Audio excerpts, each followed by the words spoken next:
No, I think that there weren't any surprises in the sense that, I think what I did is I took the different narratives of mine and I tried to locate in each of these stories places where a more universal suggestion could be made, or where, let's say, where these narratives make contact with shared narratives, narratives that belong to all of us.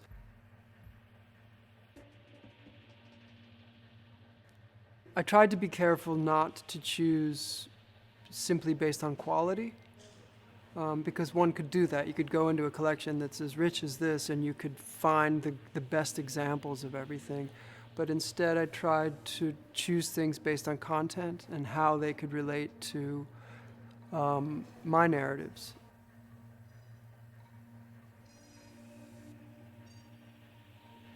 The relationships that I can make in my narratives to other narratives is a little bit endless in terms of the possibilities in the way that they are articulated, historically. So yes and no. Yes, it belongs to the work, but it's also very flexible, and there's a way in which the stories for me can continue to mutate. They can continue to change, and every time I reinstall a body of work or a sculpture or any of the work, it changes. It changes with regard to the space that it's in. It changes with the relationships that are made when you put two pieces together. It's always changing.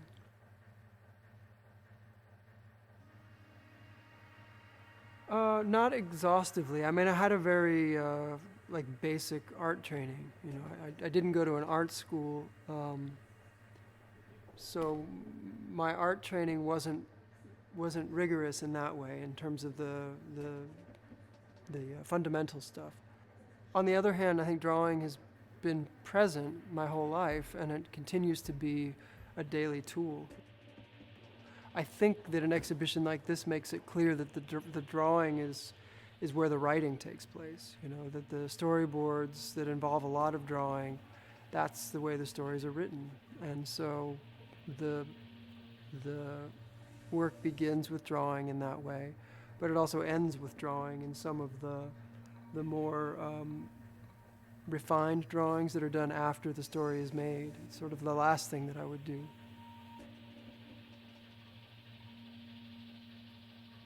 Well, it's both the first and the last thing. And in between that, films are made, sculpture is made, a lot of things happen in between.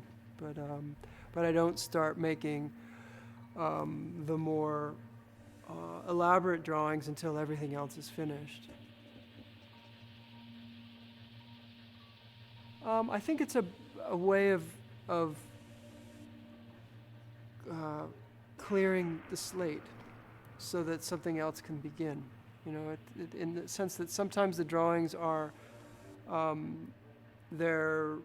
if they belong to a scene, they belong to a scene that was never made in the film, or a character that was never developed, like some thread in the development that never developed, that never grew. It's a different type of pleasure. I think my studio and the majority of my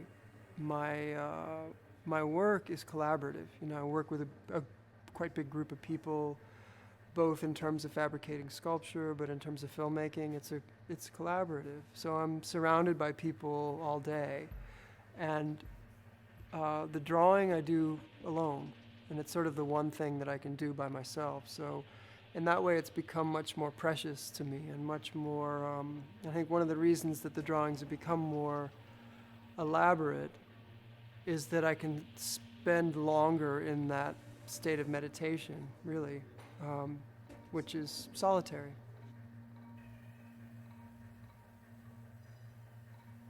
That's a film called, or it's a story called Drawing Restraint 9. The story takes place in Japan, and a lot of the initial research that you see fragments of the research in this vitrine, was to do with going to Japan, learning more about their national whaling fleet, learning about the history of whaling in Japan and how kind of traditional coastal whaling has been a part of their culture for years and years.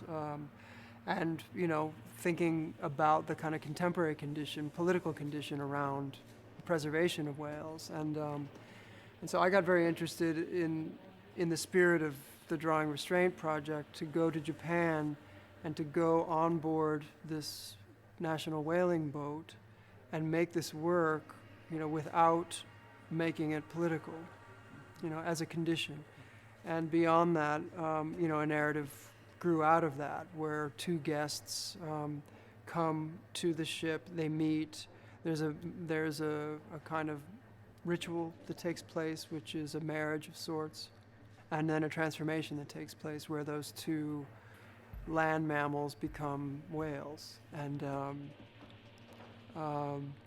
so in the cabinet, I think you see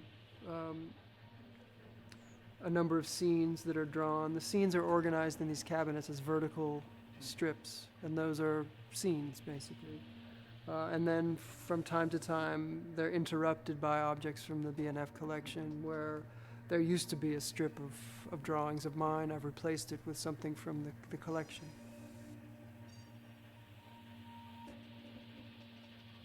Of course. How could you not?